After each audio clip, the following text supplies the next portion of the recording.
नमस्कार। कई लोगों ने मुझसे जूस के बारे में पूछा था कि बॉडी को डिटॉक्स करने के लिए कौन सा जूस लेना चाहिए। तो आप भी अगर बॉडी को डिटॉक्स करना चाहते हैं अर्थात रिजुमिनेट करना चाहते हैं तो इस वीडियो को कंप्लीट देखिए। इसमें हम कंप्लीट पैथी साइंस और एविडेंस की बात करेंगे। बहुत लोगों के अंदर ये मिसकंसेप्शन होता है कि कोई जूस पी लेने से, कोई चूर्ण खाने से, सप्लीमेंट ले लेते हैं तो उससे हमारी बॉडी डिटॉक्स हो जाएगी। लेकिन वास्तविकता यह है कि किसी भी पैथी में यह वर्णन नहीं है कि सिर्फ और सिर्फ केवल आप जूस पी लेते हैं या कोई चूर्ण खाते हैं या सप्लीमेंट लेते हैं तो आपकी बॉडी डिटॉक्स हो जाती है। आयुर्वेद शास्त्रों में बॉडी को डिटॉक्स करने के लिए पंचकर्मा का विधान है, अर्थात वो 5 क्रिया जिसके माध्यम से बॉडी के टॉक्सिन को बाहर निकाला जाता है। स्नेहन, स्वेदन, वमन, विरेचन और रक्तमोच। उसी तरह योगा शास्त्र में भी षष्ठ क्रिया का वर्णन है। षष्ठ क्रिया है कपालभाति, त्रटका, नेति, वमन, नौली और बस्ती। ये षष्ठ क्रिया के द्वारा बॉडी को डिटॉक्स किया जाता है। नेचुरोपैथी में भी बॉडी को डिटॉक्स करने के लिए एनीमा लेना, उपवास रहना, रसाहार, फलाहार का वर्णन किया गया है। किसी भी पैथी में नहीं बताया गया है कि आप सिर्फ और सिर्फ जूस पी लेते हैं तो आपकी बॉडी डिटॉक्स हो जाएगी। लेकिन मैं वो जूस भी बताऊंगा और उसको पीने से क्या क्या फ़ायदा है, क्या सही में बॉडी डिटॉक्स हो जाती है और उसके साथ आपको क्या करना है। तो इस वीडियो को आप कंप्लीट देखिए। इंपॉर्टेंट चीज़ तो यह जानना है कि टॉक्सिन हमारे शरीर में कहाँ से आती है। हमारे शरीर में कुछ जैविक क्रियाएं हैं जो लगातार होती रहती है। चय क्रिया, अपचय क्रिया और चयापचय क्रिया के नाम से जानते हैं। इसको इंग्लिश कैटाबॉलिज्म, एनाबॉलिज्म और मेटाबॉलिज्म के नाम से जानते हैं। मेटाबॉलिज्म, कैटाबॉलिज्म और एनाबॉलिज्म का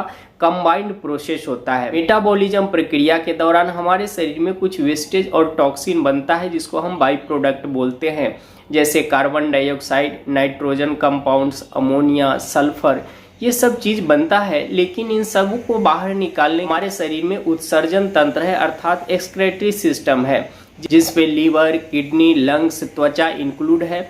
ये सभी अंग हमारे शरीर से इस टॉक्सिन को बाहर निकालते रहता है। लेकिन कुछ ऐसी कंडीशन है जिसमें आपके शरीर में टॉक्सिन अधिक मात्रा में बनता है, अर्थात आपका खान पान और रहन सहन है जिसके कारण टॉक्सिन सामान्य से अधिक बनता है। और उस टॉक्सिन को निकालना बहुत ही जरूरी होता है, क्योंकि अगर टॉक्सिन आपके शरीर में एक्युमुलेट हो रहा है तो निश्चित रूप से वह कोई बीमारी का रूप धारण करेगा। आज जितने भी कॉमन डिजीज है, चाहे वो थायराइड हो, हाइपरटेंशन हो, डायबिटीज हो, ओबेसिटी हो, फैटी लीवर की प्रॉब्लम, न कहीं इसका संबंध टॉक्सिन से है। हमको फोकस इस बात पे करना है कि टॉक्सिन कम से कम बने शरीर में, और टॉक्सिन बनता भी है तो बिना कहीं गए हुए अपने डे बाई डे के रूटीन में थोड़ी सी बदलाव करें। सबसे इम्पोर्टेंट है कि आप अपने लाइफ स्टाइल अर्थात खान पान और रहन सहन में बदलाव लाएं, जिससे टॉक्सिन का बनना कम हो जाता है। हम आपको इसमें कुछ विधियां बताएं। आप डे बाई डे के रूटीन में अगर शामिल कर लेते हैं तो निश्चित रूप से आपको कहीं जाके बॉडी को डिटॉक्स करवाने की जरूरत नहीं पड़ेगी। सुबह सुबह आपको लुकवार्म वाटर में लेमन निचोड़ के लेना है। इससे होगा क्या कि रात भर में मेटाबॉलिज्म के कारण आपके शरीर में जो टॉक्सिन बना है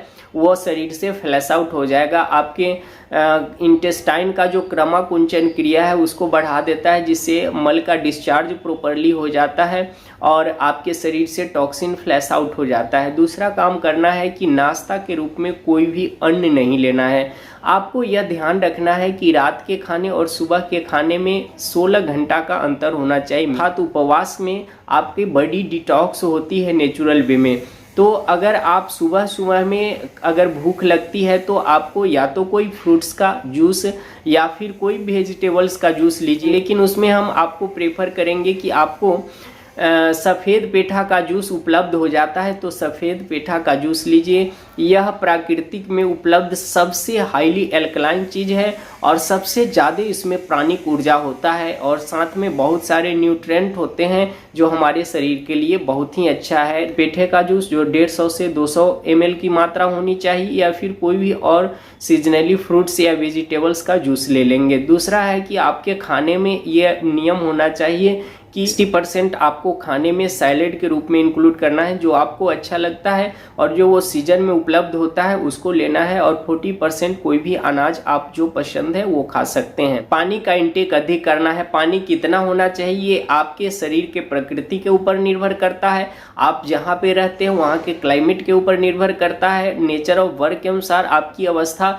ये सारी चीज़ें के ऊपर निर्भर करता है। लेकिन पानी अधिक से अधिक पीना है, क्योंकि पानी पीने से क्या होता है, एक तो हमारे बॉडी के टेम्परेचर को रेगुलेट करता है, हमारे जो जॉइंट्स है उसमें लुब्रिकेंट के रूप में काम करता है, डाइजेशन में यह हेल्पफुल होता है, और हमारे शरीर से जो टॉक्सिन है उसको फ्लैश आउट करने में यूरिन के माध्यम से, पसीना के माध्यम से और ब्रीथ के माध्यम से हमारे शरीर से टॉक्सिन बाहर निकलते रहता है। तो आपको हमेशा पानी एडिक्वेट मात्रा में लेना चाहिए। पानी की कमी हो रही है, आप कैसे पता करेंगे? अगर आपका पेशाब पीला आ रहा है तो समझिए कि बॉडी आपका डिहाइड्रेट हो रहा है। तो आप अपने बॉडी को हमेशा हाइड्रेट करके रखिए, वह नेचुरली वो टॉक्सिन आपके शरीर से बाहर फ्लैश आउट करता रहेगा। आपको खाने में प्रीबायोटिक्स फूड का ज़्यादा यूज करना चाहिए। प्रीबायोटिक्स मतलब हो गया कि डाइटरी फाइबर्स इंक्लूड करना चाहिए। ये लेने से हमारी जो स्क्रेटिक सिस्टम है वो हेल्दी रहता है और वो प्रॉपरली काम करता है।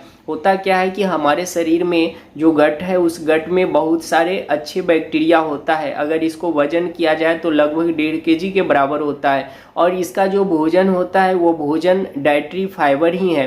तो जब आप डाइटरी फाइबर लेंगे तो उसकी जो संख्या है वो प्रॉपर रहेगा, और जो आपके बैड बैक्टीरिया आपके शरीर में है वो संख्या उसका कम होगा, जिससे आपका हेल्थ सही रहेगा। और ये जो बैक्टीरिया होता है ये बहुत सारे न्यूट्रिएंट्स प्रोड्यूस करते हैं, जिसको शॉर्ट चेन फैटी एसिड के रूप में जाना जाता है, जो हमारे हेल्थ के लिए बहुत ही अच्छा है। तो आपको अपने डाइट में प्रीबायोटिक्स फूड को इंक्लूड करना है। दूसरा है कि आपको अपने डाइट में सल्फर कंटेनिंग फूड भी इंक्लूड करना है, क्योंकि सल्फर कंटेनिंग फूड करता क्या है कि हमारे शरीर में पोल्यूटेंट के रूप में अगर कोई हेवी मेटल जैसे लेड, कैडमियम आ जाता है तो इनके माध्यम से आपके शरीर से बाहर निकल जाता है। दूसरा है कि सल्फर कंटेनिंग फूड ग्लूटाथियन के फंक्शन को इंक्रीज करता है, जो कि ऑक्सीडेंट का प्रोड्यूस करता है, और आपके शरीर में जो फ्री रेडिकल्स है, ऑक्सीडेटिव स्ट्रेस है, उसको कम करता है और आपके सेल को डैमेज होने से बचाता है और बॉडी को डिटॉक्स करता है। डीप ब्रीदिंग एक्सरसाइज आपको 3 से 5 मिनट का करना चाहिए। इससे आपके शरीर में जो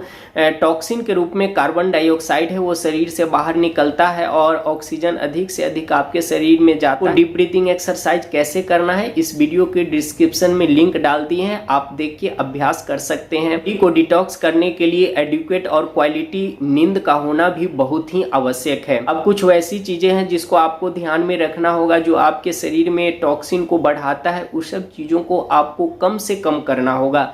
जैसे जितने भी प्रोसेस्ड फूड है, प्रोसेस्ड फूड का मतलब हुआ कि जो टैंक्ड और पैक्ड अवस्था में होता है, जो कि कंपनी से बन के आती है, वो सब चीज़ में आपको कलर, फ्लेवर, सिंथेटिक, केमिकल वो सब मिला होता है, जो कि आपके शरीर में टॉक्सिन को बढ़ाता है। तो उन सब चीज़ों से आप दूर रहिए, कम से कम कंज्यूम करिए। दूसरा है फास्ट फूड, शुगर और सॉल्ट के इंटेक को कम से कम करिए। जैसे सॉल्ट अगर अधिक मात्रा में हो जाता है तो इसका नेचर है कि हमारे बॉडी में वाटर को रिटेन करता है, रोक के रखता है, जिससे टॉक्सिन हमारे शरीर से बाहर नहीं निकलता है। दूसरा है ये लीवर और किडनी को भी हार्म पहुंचाता है।